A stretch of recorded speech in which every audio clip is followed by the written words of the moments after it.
미국을 탄생시킨 10명의 정치인이 있습니다. 그 가운데 벤자민 프랭클린이라는 유명한 분이 있죠.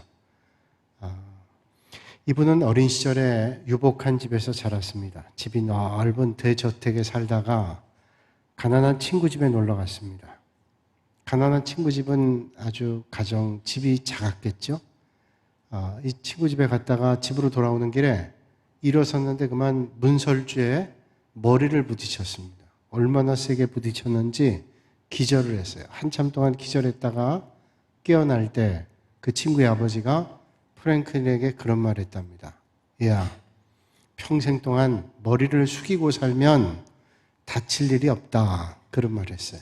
어린 나이였지만 그 친구의 아버지의 말을 가슴에 새겼습니다. 머리를 숙이면 다칠 일이 없다. 가슴에 새겼어요.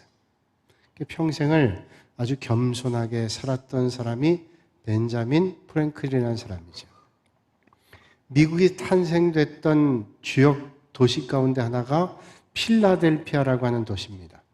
이 필라델피아라는 도시의 가장 높은 건물에 가장 높은 곳에 벤자민 프랭클린의 동상이 있습니다.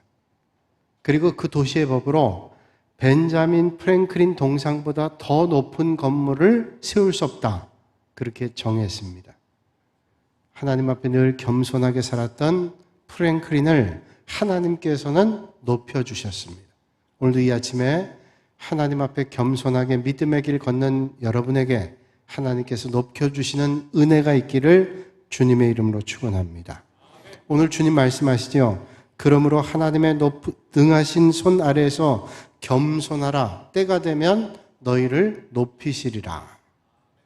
기독교 역사 가운데 가장 훌륭한 사람을 이야기한다면 누굴 얘기할 수 있을까요? 기독교 역사 2000년 역사 가운데 예수님을 제외하고 가장 위대한 인물이라 그러면 아마 바울이라 그럴 겁니다. 사도 바울. 사도 바울이 그의 신앙의 고백을 성경에 기록하고 있는데 크게 세 가지를 말할 수 있습니다. 바울의 신앙 고백입니다. 첫째가 디모데전서 1장 15절에 죄인 중에 내가 괴순이라 이렇게 고백을 해요. 하나님의 복음을 전하고 위대한 사역을 했던 바울이 죄인 중에 내가 괴수다. 이 말은 뭐예요? 악한 존재 가운데 가장 악한 존재라고 바울은 스스로를 고백하고 있어요. 많은 사람보다 더 많은 죄를 졌다는 거죠. 에베소서 3장 8절에 모든 성도 중에 지극히 작은 자보다 더 작은 나에게 이 은혜를 주신 것은 모든 성도 가운데 가장 작다라고 얘기해요. 자기는 성도들 가운데 가장 작다는 겁니다. 그리고 세 번째로는 고린도전서 15장 8절 이하에 만삭되지 못하여 난 자 같은 나는 사도 중에 가장 작은 자라. 만삭돼서 나지 못했다는 건 뭐예요? 모자르다는 거죠. 많은 사도 가운데 자기는 가장 작은 사도다라고 얘기하고 있습니다. 그랬더니 그렇게 자기를 낮추는 바울을 하나님께서 어떻게 하셨습니까? 하나님께서 기독교 역사 가운데 가장 귀하고 존귀하게 쓰임받은 사람이 바울이 됐습니다. 하나님은 오늘도 마찬가지죠. 교만한 자들을 물리치시고 겸손한 자들을 하나님께서 들어 쓰십니다. 조선시대 세종 때 우의정과 자의정을 했던 유명한 정승이 있습니다. 맹사성이라는 정승이에요. 이 맹사성이라는 정승은 19살 때 과거에 장원급제를 했습니다. 19살, 20도 안 된 어린 나이에 장원급제했습니다. 그래서 파천의 군수로 이제 나가게 됐습니다. 처음 공직에 나가게 되니까 어떻게 하면 잘 백성들 다스릴까 그런 마음을 갖지 않았겠어요? 그 지역에 고승이었던 사람을 찾아가서 물어봤습니다. 어떻게 하면 제가 군수의 일을 잘할 수 있겠습니까? 라고 물었어요. 그때 고승이 얘기하죠. 나쁜 일 하지 않고 착한 일을 하십시오. 아니 나같이 공부를 많이 해서 장원급제한 사람에게 너무 더 뻔한 얘기를 하는 거예요. 나쁜 일 하지 말고 착한 일 하십시오. 그 얘기를 하니까 갑자기 교만한 마음이 들어 화가 나는 겁니다. 아니 고승이라고 찾아갔더니 나쁜 일 하지 말고 착한 일 하지 말라. 그것쯤은 저도 압니다. 그리고 이러다가 출입문에 기둥에 머리가 부딪혔어요. 탁 하고 머리 맞았습니다. 머쓱하고 민망하고 아프고 그랬죠. 고승이 맹사성을 보고 이런 말을 했습니다. 머리를 숙이면 다칠 일이 없습니다. 그 말을 가슴에 새겼습니다. 머리를 숙이면 다칠 일이 없다. 평생 그런 마음을 가지고 청렴하게 청백리의 길을 걸었다 그러죠. 옛말에 그런 말이 있습니다. 소년등과라는 말이 있어요. 소년등과란 말은 어린 나이, 소년 나이에 과거에 급제하는 겁니다. 큰 벼슬이죠. 대단한 겁니다. 어린 나이에 벼슬을 얻게 되는 겁니다. 많은 사람들이 젊은 나이에 그런 성공의 자리에 있게 되면 축하하고 축복합니다. 야, 저 젊은 나이에 저렇게 과거에 급제했으니 이제 앞으로 저 인물이 어떤 인물이 될까 기대를 갖게 되죠.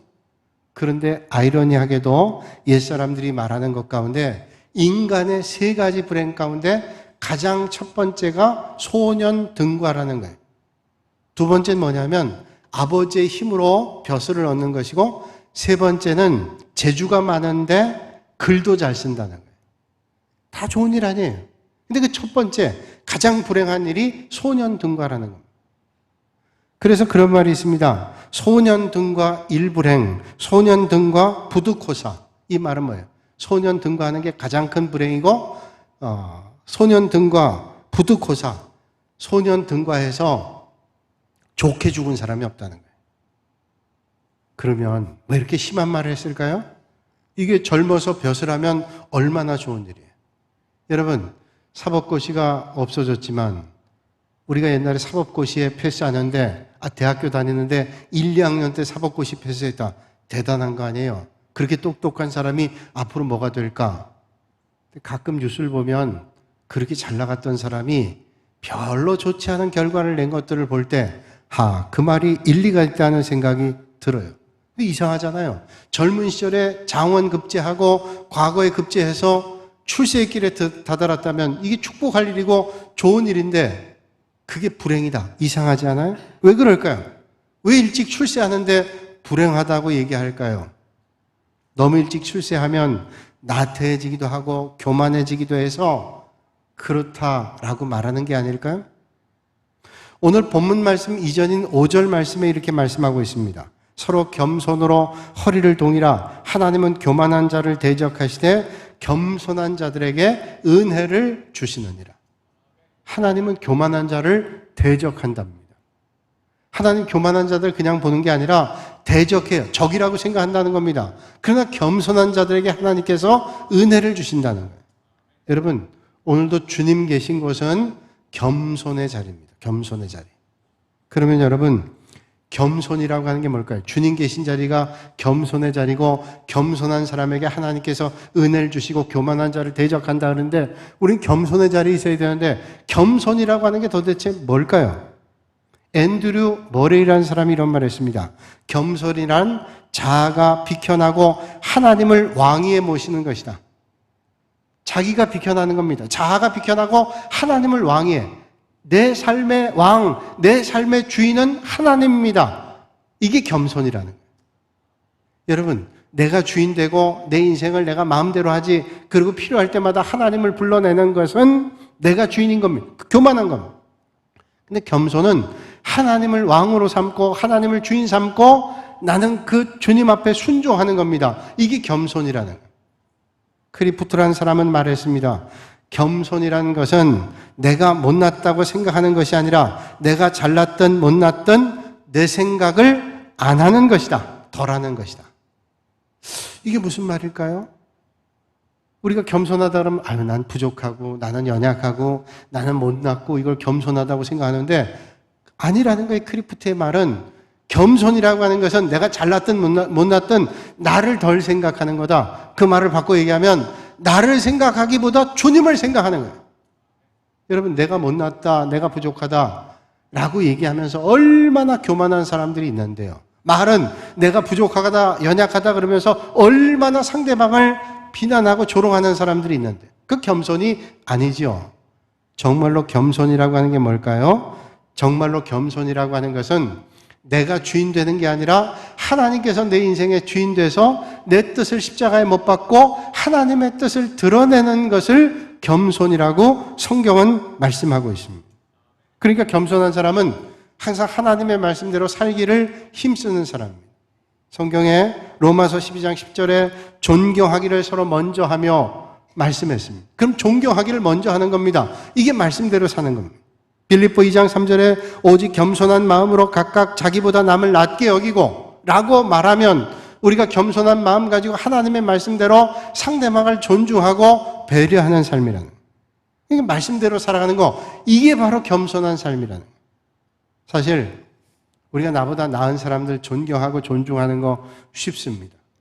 그런데 나보다 좀 부족한 사람을 은근히 무시하거나 그를 존중하지 않을 때가 있어요. 믿음 안에 있다 그러면서도 우리가 똑똑하고 배우고 가진 사람에게는 존중합니다. 그런데 좀 부족해 보이는 사람을 무시할 때 있어요. 이러면 하나님 말씀을 거꾸로 가는 거예요. 이거 겸손하지 않은 거예요. 교만한 겁니다. 이거 우리가 주의해야 된다는 거예요. 여러분, 진정한 겸손이라고 하는 것은 상대방과 나를 비교해서 내가 상대방보다 높으면 교만의 자리에 있고 상대방보다 내가 부족하면 겸손의 자리에 있는 거, 이건 겸손이 아닙니다. 진정한 겸손이라고 하는 것은 하나님의 빛 아래에서 나를 보는 겁니다.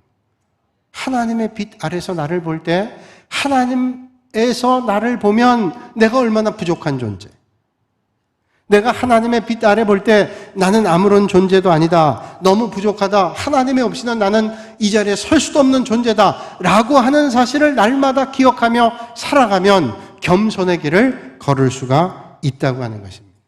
그래서 하나님의 뜻 안에 나를 비춰보는 거예요. 그렇게 겸손하면 남을 높이게 되고 그런 사람들이 많은 곳이 있으면 진정한 평강과 은혜가 넘치는 믿음의 공동체가 될 수 있다는 거예요. 여러분, 우리가 믿는다고 하면서 교회 안에 말썽과 또 비난이 어디에 있습니까? 예수님의 겸손을 잃어버릴 때입니다. 그래서 남을 비난하고 끌어내릴 때가 있다는 거예요. 철학자인 에릭 프롬이라는 사람이 있죠. 이 사람이 쓴 책 가운데 아주 유명한 책이 있어요. To have or to be라고 하는 책이죠. 소유냐 존재냐 라는 책에서 짤막하게 이런 얘기를 합니다. 인생의 불행, 인간의 타락의 원인은 어디 있냐? 바벨탑에서부터 시작됐다는 거예요. 인생의 불행은 바벨탑을 쌓으면서 시작이 됐다는 거예요. 그건 뭘 얘기할까요? 시날 평야에서 사람들이 바벨탑을 세웁니다. 높이 바벨탑. 왜 바벨탑 세웁니까? 높아지겠다고, 하나님처럼 되겠다고.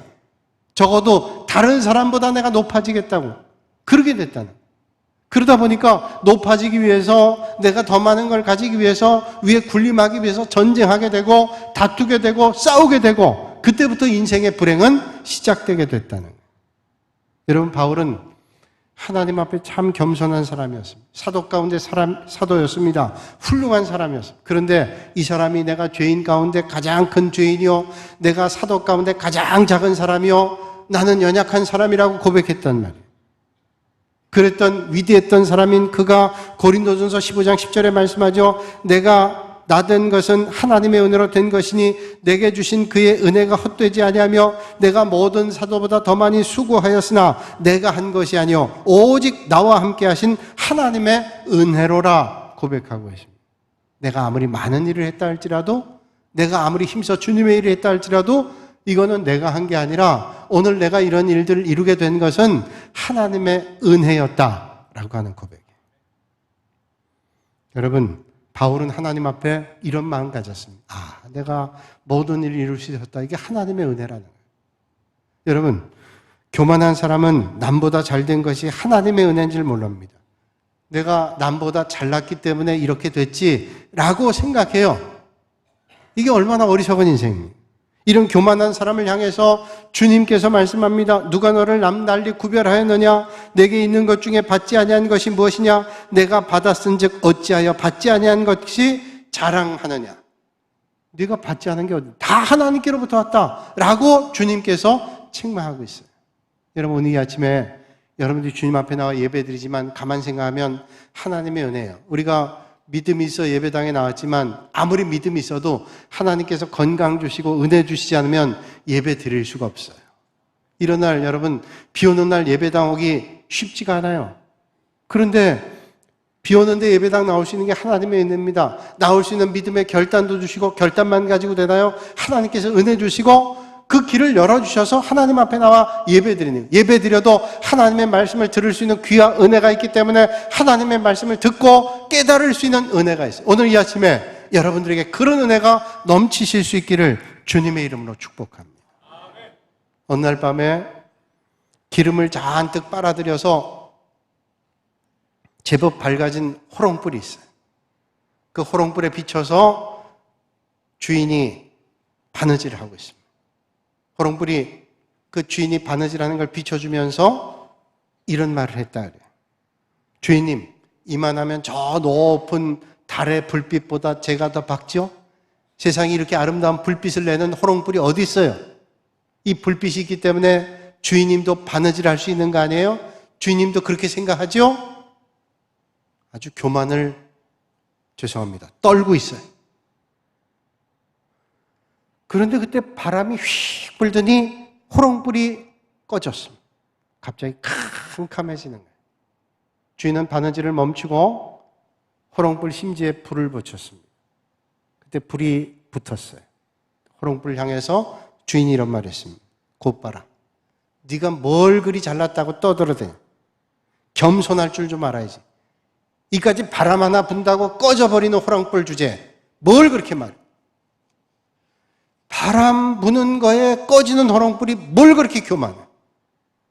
여러분, 남보다 내가 돈을 많이 벌었다면 하나님의 은혜, 내가 남보다 오늘 건강하게 살 수 있다면 하나님의 은혜, 내가 오늘 남보다 성공했다고 생각한다면 그것도 하나님의 은혜입니다. 내가 잘 되는 길에 섰다면 하나님 은혜 아니에요? 하나님 은혜 없이는 우리가 살아갈 수 없는 존재인 걸 고백하는 게 믿음이잖아요. 여러분, 이런 겸손한 사람이 돼서 오늘 내가 된 것은 하나님의 은혜였습니다 고백했던 바울 같은 고백이 저와 여러분들의 고백이 되실 수 있길 바랍니다. 여러분, 하나님이신 예수님께서 높은 보좌를 버리시고 이 땅에 오셨습니다.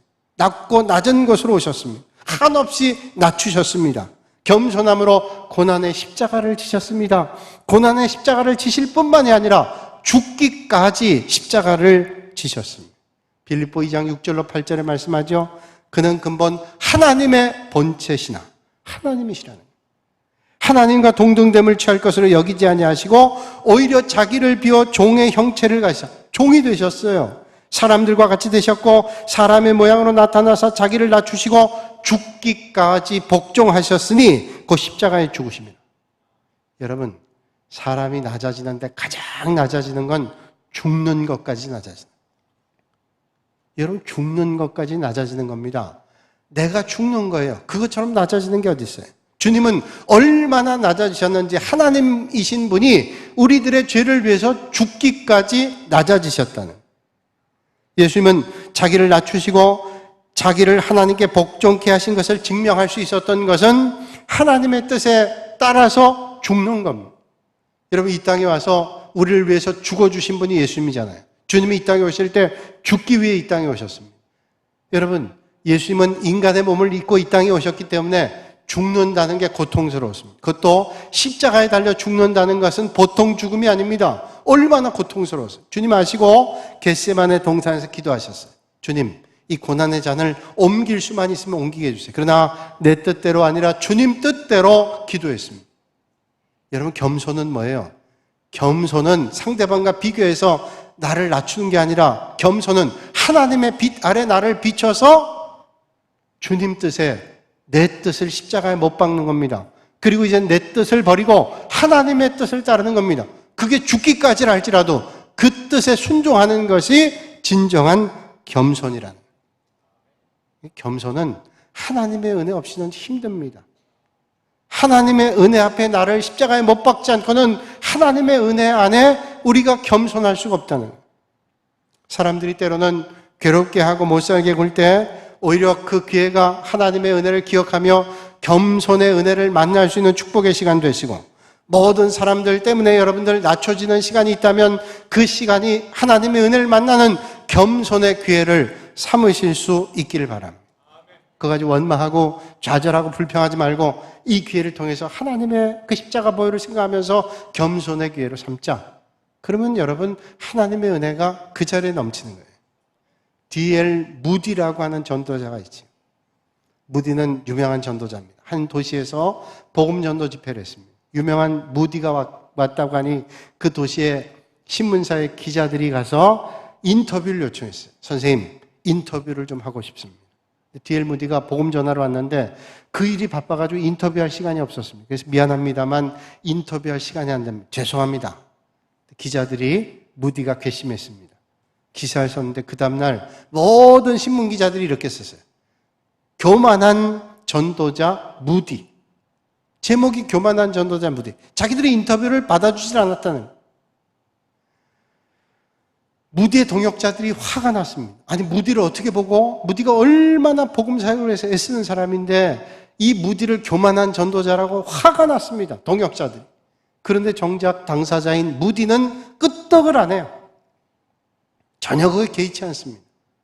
함께 했던 동역자 물었습니다. 선생님은 화가 나지 않으세요? 분노가 치밀어 오르지 않습니까? 라고 물었어요. 근데 무디가 그 동역자에게 대답했다 그래요. 제가 화날 이유가 어디 있습니까? 그 신문기자가 날 잘 몰라서 그렇지 나는 그 사람이 알고 있는 것보다 훨씬 더 교만하죠. 그 정도 얘기한 건 감사한 거지. 여러분, 우리가 믿음 생활하다가 돌 맞을 때도 있습니다. 비난의 화살을 맞을 때도 있습니다. 그때 생각해 보는 거예요. 예수님은 죄 없으신 분이 십자가에 달려 돌아가셨대요. 죽기까지 돌아가셨대요. 하나님께서 죽기까지 십자가에 달려 매달려 우리의 죄를 뒤집어 쓰기 위해서 이 땅에 오셨다는 거예요. 여러분, 오늘도 그 주님의 빛에서 나를 바라봐서 하나님의 은혜로 겸손한 믿음의 길을 담대하게 걸으실 수 있기를 바랍니다. 진정한 겸손은 주님을 높이고 나를 낮추는 거예요. 여러분, 주님을 높이고 나를 낮추는데 내가 낮아졌다고 그 원망하겠어요? 여러분, 사실 우리가 주님 때문에 높아지고 주님 때문에 받은 은혜가 얼마나 많아요. 여러분, 성경에 세례 요한 같은 사람은 대표적인 사람입니다. 유대인들이 제사장과 레위인을 보내서 이 세례 요한에 대해서 질문합니다. 내가 누구냐고 물었을 때 나는 그리스도가 아니라 그랬어요. 왜냐하면 세례 요한을 많은 사람들이 따랐거든요. 세례 받겠다고 요단강에 몰려들었거든요. 그러니까 도대체 저 사람이 누군가 궁금했어요. 세례 요한이 나는 그리스도가 아니라. 그럼 넌 누구냐? 엘리야냐? 선지자냐고 물었습니다. 아니라고. 나는 엘리야도 선자도 아니라고 대답했어요. 근데 네가 도대체 뭐길래 세례를 주냐 물었습니다. 그랬더니 요한이 얘기하는 거예요. 나는 그저 앞으로 오실 예수님의 길을 넓히는 그런 존재지. 그래서 광야에서 외치는 목소리에 불과하지. 주님이 오시면 나는 신발끈을 풀 자격도 없이 그렇게 작은 존재라고 얘기를 했어요. 그래서 요한복음 1장 26절에 말씀하죠. 나는 물로 세례를 베풀거니와 너희 가운데 너희가 알지 못한 한 사람이 섰으니 곧 내 뒤에 오시는 그이라. 나는 그의 신발끈 풀기도 감당하지 못하겠네. 자기는 그저 예수님 오시는 길을 쫙 닦아 놓는 거지 주님이 오시면 나는 그분의 신발끈, 여러분 신발끈 풀기도 감당하지 못할 정도로 자기는 그렇게 비천하고 연약한 존재라고 요한은 사람들에게 얘기했어요.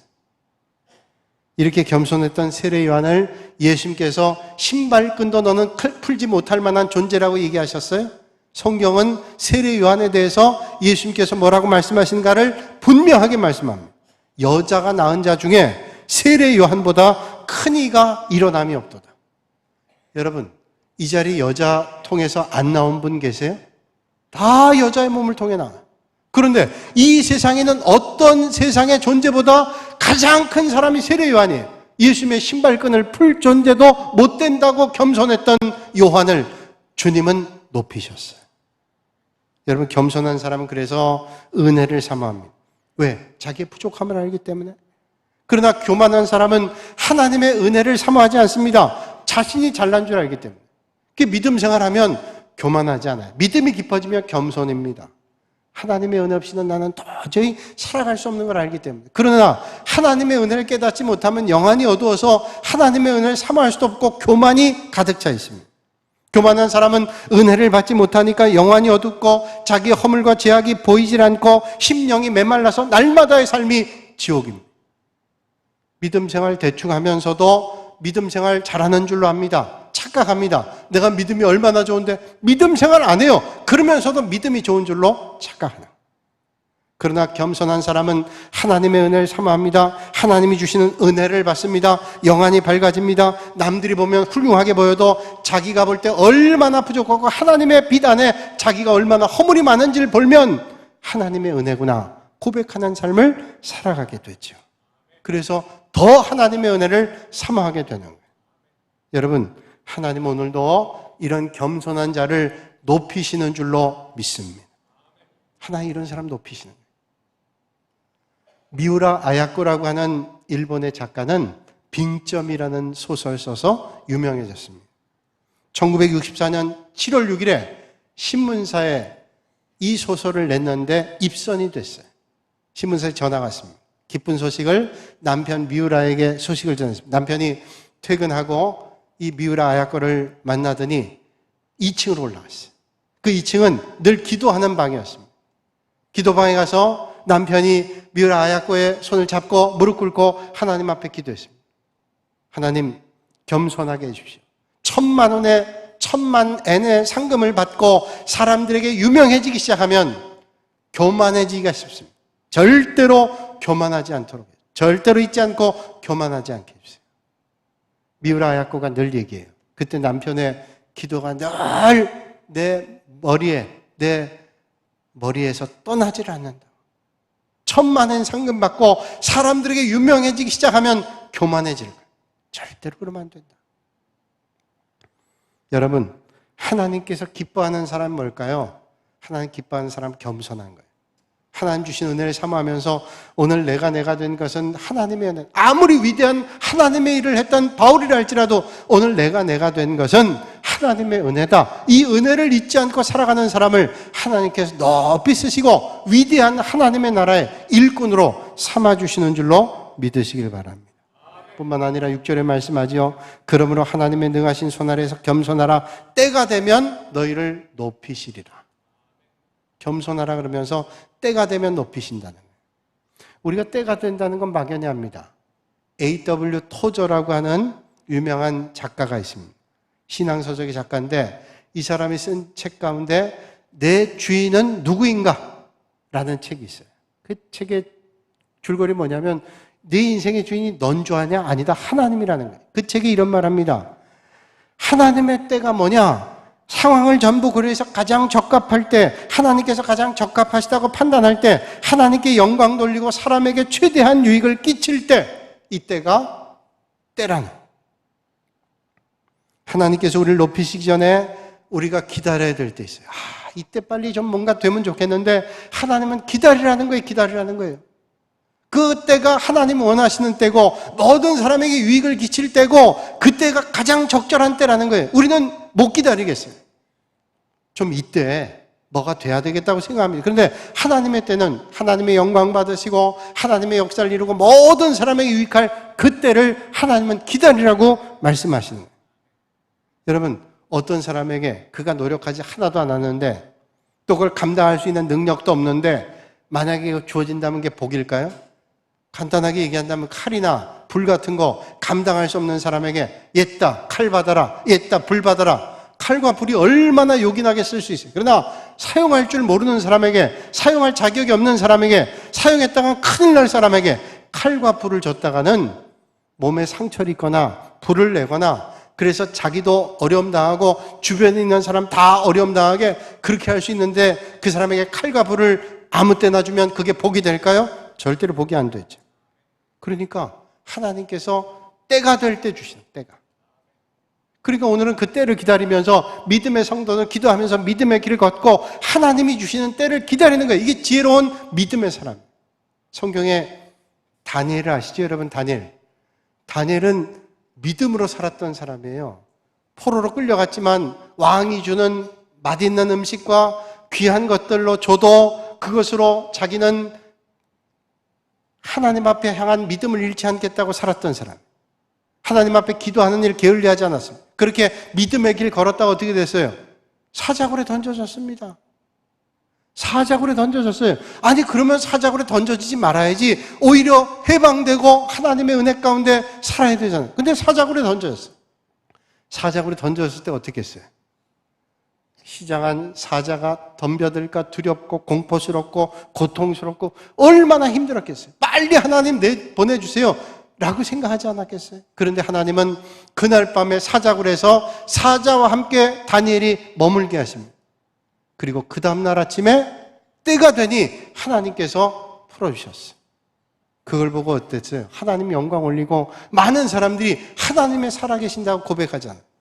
때때로 우리가 어려움 만날 때 지금입니다 하나님의 나라고 우리는 얘기할 때 있어요. 그러나 하나님의 때는 달라요. 그때 우리는 어떻게 해요? 믿음을 가지고 하나님의 역사를 기대하면서 믿음의 길 걷는 거예요. 때가 되면 하나님께서 오늘 우리를 높이겠다고 말씀하잖아요. 여러분, 그때는 내가 원하는 때가 아니라 하나님께서 원하시는 때라고 하는 사실을 절대로 잊지 않고 명심하실 수 있는 여러분들 되시기를 바랍니다. 전 달걀 삶은 건 좋아해요. 아시죠? 제가 몇 번 얘기해서 제가 고등학교 다닐 때 친구 가운데 하나가 미식가가 있었어요. 그 미식가 친구가 달걀을 반숙으로 먹는 게 맛있는데 달걀을 끓는 물에 8분을 삶으면 반숙이 됩니다.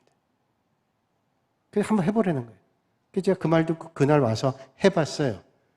근데 반숙이 안 되더라고요. 그래서 야, 난 반숙이 안 되던데 그랬더니 그 친구가 끓는 물에 8분